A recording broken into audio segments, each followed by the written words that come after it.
The red light of the traffic signal illuminated the wet asphalt of Industrial Avenue like spilled blood. 3 cars lined up, engines roaring, the silence before the storm. No one knew who the man in the black Chevelle was. He appeared out of nowhere, accepting the challenge of Marcus Valore, the king of Brookfield's illegal street races. Marcus was behind the wheel of a fire-red, heavily modified Dodge Challenger with over 700 horsepower. Next to him, his partner Kevin sat in a yellow Camaro, equally prepared. And there, between them, was a 1970 Chevelle SS that looked like it had just been dragged out of a junkyard. Dull paint, regular wheels, a loud engine, but without the distinctive growl of a tuned machine. Marcus looked out his window and burst into laughter. "Who are you, old man? Here to die?" The man in the Chevelle didn't answer. He simply adjusted his worn leather gloves and locked his eyes on the road ahead. His face was covered in shadows, but his movements were precise, calculated. The flag dropped. The 3 cars exploded in smoke and burning rubber. Marcus's Challenger shot forward like a missile, the Camaro close behind. The Chevelle hesitated. For 2 eternal seconds, the black car seemed to choke. The crowd on the sidewalk laughed. Another loser. Another dreamer who didn't know his place. But then something changed. The Chevelle gripped the asphalt with brutal force. Its rear tires clawed into the street. The engine roared in a deep, thunderous, almost primal tone, and the car simply took off. Marcus saw it in his mirrors. His eyes widened. The Chevelle was glued to his rear bumper in less than 5 seconds. Impossible. Completely impossible. They entered the curve on Eucalyptus Street at over 90 miles per hour. Marcus braked late, skidded, nearly lost control. Kevin hit the curb and dropped out. But the Chevelle took the turn like it was on rails. No skidding, no loss of speed. A perfect, smooth, terrifying line. Marcus floored it, everything he had. But the Chevelle was already beside him, and then, ahead of him. The finish line came too fast. The Chevelle crossed first by 3 full seconds, an eternity in racing. The man parked the car, turned off the engine, and walked away without looking at anyone. Marcus climbed out of the Challenger, shaking with rage and humiliation. Around him, the crowd murmured. Phones were recording everything. He had been destroyed by a stranger in what looked like a heap of junk. "Who are you?" Marcus shouted, grabbing the man's arm. The stranger turned slowly. His eyes were steel gray, emotionless, but there was something in them. Something old. Something lost. "Nobody," he replied hoarsely. "Just someone who once knew how to drive."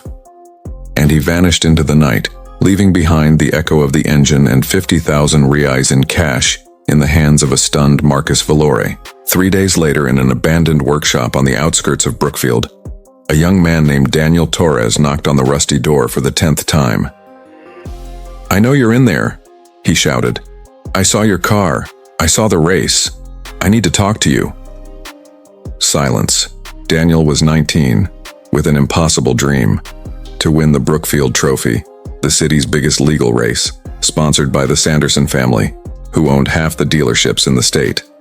The prize was 200,000 reais and a contract with the professional Sanderson racing team.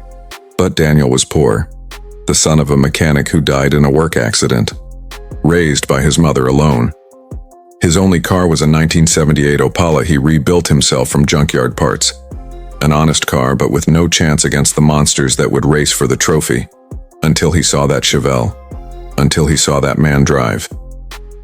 The workshop door creaked open. The man appeared, now without the jacket, wearing only a grease-stained t-shirt. He was tall, thin, with graying hair and hands marked by old scars. "What do you want, kid?" "I want you to teach me." The man almost laughed. "Teach you what?" "To drive like that, to make a car fly like that." "That can't be taught. Go away." "My name is Daniel Torres. My father was Rogerio Torres. He worked with engines his whole life. He died fixing a Scania when the hydraulic jack failed.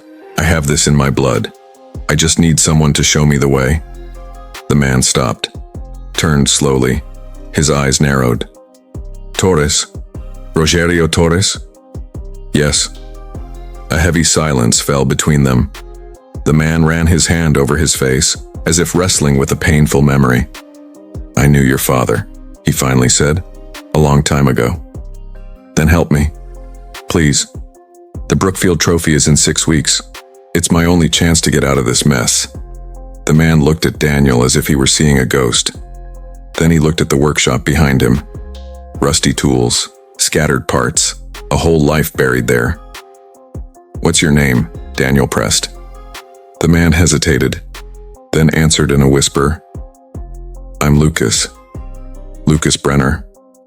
And Daniel shivered, because that name, he had heard that name before, from old mechanics, in urban legends of the racing world, in stories that sounded like myth. Lucas Brenner, the ghost of Brookfield. Lucas let Daniel into the workshop under one condition: absolute silence. No questions about the past, no curiosity, just work. Daniel agreed. The Opala was in deplorable condition by Lucas's standards. Unbalanced engine, improvised suspension, brakes that were more of a suggestion than a functioning system. But there was something in it. Something raw. Something honest. "Did your father teach you how to build this?" Lucas asked, examining the cylinder head. "By myself, with manuals and online videos." Lucas nodded. Silent respect. "You want to win the trophy?" "Yes." "Then forget everything you've learned." Daniel blinked, confused. "You built this engine thinking about power," Lucas continued. "But power doesn't win races, control wins races, balance wins races. A car that obeys its driver wins races." He grabbed a wrench and started dismantling the carburetor. "You have 6 weeks. I'll give you 2. In the next 2 weeks, you're going to rebuild this car the right way. And then if you survive, I'll teach you how to drive." The next 2 weeks were hell. Lucas was relentless, perfectionist, harsh. Every bolt had to be torqued to exact specifications. Every clearance measured down to the millimeter. Every adjustment tested and retested to exhaustion. Daniel barely slept. His hands bled, but he didn't complain. Because for the first time in his life, he felt like he was building something real. Lucas never explained why. He simply demonstrated and demanded repetition until Daniel internalized the movement, the logic, the soul of the machine. On the 10th day, as they were adjusting the suspension, a luxury car stopped in front of the workshop. A pristine black BMW M5. The door opened. A man in a suit stepped out. In his 50s, perfectly combed gray hair and a watch worth more than the entire workshop. Richard Sanderson, the owner of the Brookfield Trophy. "Sorry to interrupt," he said with a cold smile. "I'm looking for a Lucas Brenner." Lucas didn't move. He kept working on the suspension as if Sanderson didn't exist. "I thought you were dead," Sanderson continued, walking into the workshop uninvited. 15 years without showing your face, and now you reappear racing in filthy streets with nobodies. Pathetic. Daniel felt the tension. He saw Lucas's muscles tighten. "Get out of here, Richard. I came to make you an offer. My son Jonathan is racing in the trophy, but he's mediocre. I need you to prepare his car. I'll pay well. Very well." "No. You don't have a choice, Lucas. You owe me." Lucas dropped the tool, stood up, stared Sanderson down with such intensity that the businessman instinctively took half a step back. "I don't owe you anything. Never. Now get out of my workshop before I throw you out myself." Sanderson smiled, but it was a poisonous smile. "Your pride will destroy you again. You know that, don't you?" He tossed a business card on the floor and left. Daniel waited for the car to disappear before asking, "Who is he?" "Nobody," Lucas replied, going back to work. "Just a ghost that should have stayed buried." 2 weeks later, the Opala was transformed. It wasn't the fastest car, nor the most powerful, but it was balanced, responsive, alive. "Now you're going to learn how to drive," Lucas said. They went to an abandoned road on the outskirts of the city. Cracked asphalt, tight curves, no traffic. "Accelerate." Daniel accelerated. More. Faster. "Now brake into the curve." Daniel hit the brakes. The car skidded violently. He lost control, spun out, stopped on the wrong side of the road, heart pounding in his chest. Lucas calmly got out of the passenger seat. Again. 20 times. 30. 50. Each time Daniel got a little better, understood a little more. He could feel the car talking to him through the steering wheel, the pedals, the shift in weight. On the 40th day of training, something clicked. Daniel entered a tight curve at 75 miles per hour, braked at the exact point, turned the wheel with the perfect amount of force, accelerated on the exit. The car obeyed like an extension of his body. Lucas smiled, for the first time in 6 weeks. Now you're ready. 3 days before the Brookfield Trophy, everything fell apart. Daniel arrived at the workshop and found Lucas collapsed on the floor, pale, drenched in cold sweat, clutching his chest. "Lucas!" He ran to him, kneeling down. The older man was conscious, but clearly in excruciating pain. It's nothing," Lucas muttered. "Just need a minute." "You're having a heart attack. I need to call an ambulance." "No." Lucas gripped Daniel's arm with surprising strength. "No hospitals. No questions. You're going to die. I already died. 15 years ago." Daniel didn't understand, but he pulled out his phone anyway. Lucas passed out before the ambulance arrived. At the hospital, the doctors were clear. Lucas had a severe cardiac arrhythmia, likely the result of years of stress and medical neglect. He needed absolute rest. Weeks, maybe months. Daniel stayed by his bedside. Lucas looked pale, hooked up to machines, fragile in a way that seemed impossible for the man who had humiliated Marcus Valori. "I'm sorry, kid," Lucas whispered when he woke up. I won't be there. It doesn't matter. You've already taught me everything." "No, I haven't." Lucas coughed. "The most important part is still missing." "What?" "Winning isn't about being the fastest, it's about not being afraid to lose everything." Daniel didn't understand, but he nodded. 2 days before the trophy, Daniel received a phone call. "Daniel Torres?" "Yes." "This is Richard Sanderson. I heard your mentor is in the hospital. I'm very sorry." Daniel didn't reply. There was something off in his tone. "I wanted to make you an offer.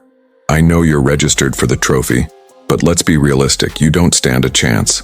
Your Opala is beautiful, but you're competing against factory cars prepped by professional teams. You'll be humiliated." "Thanks for your concern," Daniel said dryly. "Wait, I'm offering you an opportunity. Withdraw from the race voluntarily and I'll give you a job at my dealership. Good salary, guaranteed future. Everything a young man like you could want." Daniel felt his anger rising. "Why do you want me to quit so badly?" Sanderson hesitated, then laughed. "Because you remind me of someone, and I don't like reliving the past." "Then get ready, because I'm going to race and I'm going to win." He hung up. The night before the trophy, Daniel returned to the hospital. Lucas was awake, stronger, but still weak. "Sanderson called me," Daniel said. "Offered me money to quit." Lucas closed his eyes. A shadow of pain crossed his face. "And you refused?" "Obviously. You're an idiot. I learned from the best." Lucas almost smiled. Then his face turned serious. "Daniel, you need to know something about me, about Richard, about why he hates you even though he's never met you." "I don't need to know anything. I just need to race." "No, you need to." Lucas sat up in bed with effort. "Because tomorrow on that track you won't just be racing for yourself. You'll be racing for a ghost. And ghosts are dangerous." Daniel pulled up a chair. "Then tell me." And for the first time in 15 years, Lucas began to talk. "I was one of the best drivers this country had ever seen." Lucas looked out the hospital window at the city lights. His voice was distant, as if he were narrating someone else's life. "I won my first state championship at 22. By 25, I was racing in stock car. By 28, I had 3 national titles. Money, fame, sponsorships. I had everything." He paused. Took a deep breath. And I had a family. My wife Helena, my son Pedro. 5 years old. Eyes just like his mother's. A smile that could light up any room. Daniel felt the weight in Lucas's voice. He knew something terrible was coming. Richard Sanderson was my manager. He handled my career, my contracts, my money. We were friends. Or at least I thought we were. He convinced me to invest everything in my own racing team. Said we'd be partners. That we'd build an empire together. Lucas gripped the bedsheets tightly. I trusted him. I signed papers without reading. I transferred everything, savings, prize money, sponsorships, everything. He stole from you, Daniel murmured. Worse. He waited until I was completely dependent on him. Then, before the most important race of my career, he sabotaged my car. Daniel's eyes widened. It was at Interlagos. 200 kilometers per hour on the pit straight. My brakes failed. Completely. I hit the safety barrier. The car flipped 7 times. Lucas's voice trembled. I survived. Broke 17 bones. Spent 4 months in a coma. But I survived. He turned to Daniel. Silent tears rolled down his face. Helena and Pedro, they were on their way to watch me race on the highway. A truck lost its brakes, hit them head on. They died instantly. Daniel felt his own tears fall. When I woke up from the coma, Lucas continued, I had nothing. My family was gone, my money was gone, my career was over. The investigation into the sabotage went nowhere. Richard had powerful lawyers. He forged documents, painted me as a reckless driver who caused his own crash. Why did he do it? Envy, hatred. I never really knew. Maybe because I had talent and he only had money. Maybe because Helena rejected him before she met me. People like Richard don't need reasons. They destroy because they can. Lucas wiped his tears. After losing everything, I disappeared, changed my name, lived in abandoned garages, fixed cars for cash, occasionally raced just to remind myself of who I once was. But I never came back, because coming back meant reliving it all. Until I showed up, Daniel said. Until you showed up, son of Rogerio Torres. Rogerio was the best mechanic I ever knew.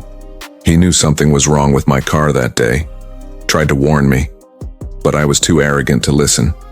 He died years later, but I've always carried the guilt of not hearing his warning. Daniel swallowed hard. When you knocked on my door, Lucas continued, I saw a chance not for redemption, I don't deserve that, but for justice. To show Richard that he could take everything from me, except my ability to create champions. That's why he wants me to quit. Yes, he's seen you train, he's got spies everywhere, and he knows that if you win, the whole city will ask who taught you, and my name will resurface. And with my name, the questions, about the crash, about the money, about everything he buried. Lucas held Daniel's hand. You don't have to do this. You could take the job, have a good life. Forget all of this. Daniel shook his head. My father died working honestly. You lost your family because of a thief. I won't let that bastard win again. Lucas smiled, a sad but genuine smile. Then tomorrow, when you're on that track, remember one thing. What? Don't drive for me. Don't drive for your father. Drive because you're good, because you deserve it, because talent always beats treachery. Always. The day of the Brookfield Trophy dawned sunny. The racetrack was packed. Thousands of people, sponsors, cameras. The prize of 200,000 Rs and the contract with Sanderson Racing were on the line. 20 cars lined up. 19 were machines prepared by professional teams. Corvettes, Mustangs, Camaros, all with competition engines, tuned suspensions, high-performance tires, and a humble, light blue 1978 Opala, almost pathetic next to the giants. Jonathan Sanderson, Richard's son, drove a gold-yellow Camaro ZL1 that cost $500,000 Rs in preparation. He looked at Daniel and laughed. That's the car my father was afraid of? Really? Daniel didn't answer. He adjusted his seatbelt, took a deep breath, felt the steering wheel under his hands, and he heard Lucas's voice in his mind. The car doesn't matter. What matters is what you do with it. The start was chaotic. Jonathan shot to the front immediately, unleashing the full power of his supercharged V8. Daniel was in 10th, swallowed by the more powerful cars. The first lap was humiliating. He was overtaken 3 times on the straights. His Opala simply didn't have the horsepower to compete. But Lucas hadn't taught him to win on the straights. By the second lap, Daniel began to recover in the corners, braking later, accelerating earlier, finding lines the other drivers didn't even see. Every turn was an opportunity, every braking zone, a chance. 10th, 9th, 8th. The crowd began to notice. Who's that in the Opala? I don't know, but he's climbing. By the 5th lap, Daniel was 5th. Jonathan still led, but started to make mistakes under pressure. Entering corners offline, braking too early. By the 8th lap, Daniel was 3rd, and that's when Richard Sanderson in the VIP box grabbed the radio. "Jonathan, there's a blue Opala chasing you. That's the kid I told you about. Don't let him pass, understand? Don't let him." The 10th lap was brutal. Daniel tried to overtake Jonathan in the lake corner, but Sanderson's son slammed the door violently, almost forcing the Opala off the track. Daniel had to brake and lost position. On the 11th lap, he tried again. Same thing. Jonathan used the whole Camaro as a weapon, blocking every move. "He's going to push you off the track." Lucas's voice echoed in Daniel's mind. "When it happens, don't fight it. Use it." And then Daniel understood. 12th lap, main straight. Jonathan closed in again, forcing Daniel onto the dirt shoulder. But Daniel didn't brake. He accelerated, gained traction on the loose dirt, passed on the outside, kicking up a cloud of dust. Back on the asphalt, already in front. The crowd erupted. Final lap. Daniel in first. Jonathan glued behind, desperate. Richard Sanderson shouted on the radio, "Hit him! Take him off the track! Do whatever it takes!" Jonathan obeyed. On the last corner before the final straight, he accelerated too much, hit the rear of the Opala. Daniel momentarily lost control but corrected it. Jonathan didn't. The Camaro spun, hit the curb, flipped once. Daniel crossed the finish line alone. Silence. And then, the eruption. The crowd screaming, flags waving, the announcer losing his mind. Incredible. Incredible. Daniel Torres, in a 78 Opala, has won the Brookfield Trophy.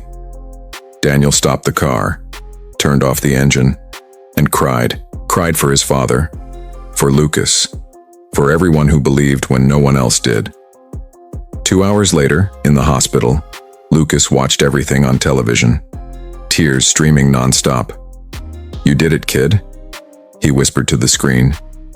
"You really did it." The door opened. Daniel entered, still stained with grease, holding the trophy. "I brought something for you." He placed the trophy on the table beside the bed. "This is yours.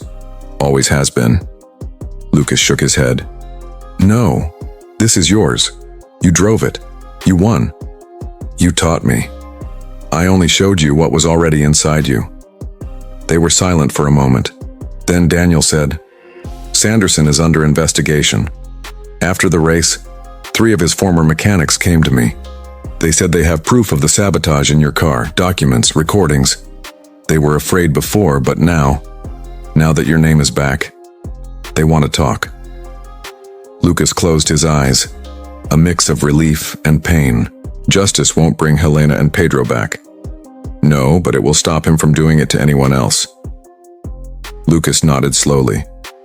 A week later, the whole city was talking about Lucas Brenner, the legendary driver who disappeared, the tragedy that destroyed him, the injustice that silenced him, and about the boy he trained, who conquered the impossible.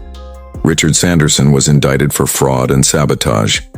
His company's frozen, his empire crumbling. Daniel refused the contract with Sanderson Racing. Instead, he opened his own workshop, with the prize money and one partner, Lucas Brenner.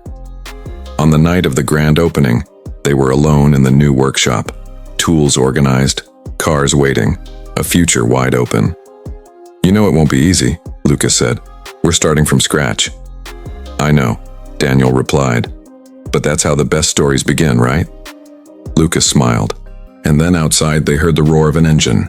Deep, powerful, familiar. They went out. Under the streetlight, a black 1970 Chevelle SS sat idle, engine running, driver's door open. But no one was inside. Lucas and Daniel exchanged glances. "You left it on?" Daniel asked.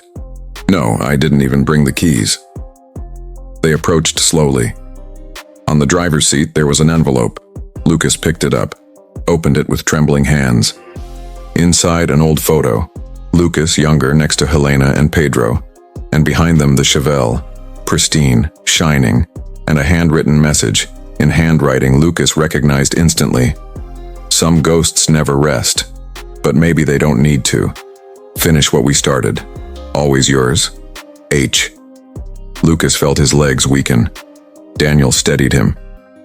"What does this mean?" the young man asked. Lucas didn't answer. He just looked at the Chevelle, at the photo, at the message, and in the reflection of the glass for just a second he saw a smile he knew. A smile he loved. And then, it disappeared. The Chevelle's engine shut off on its own. Complete silence. Daniel broke the moment. That was real? Lucas put the photo in his pocket. His eyes shone in a way Daniel had never seen. "I don't know, kid. I really don't know." They went back inside the workshop, but the Chevelle stayed outside, waiting, as if it knew the story wasn't over yet, as if it knew some races never really end. If this story moved you, subscribe to the channel to follow more like it, and comment below which city you're watching from. I really want to know how far this story has reached.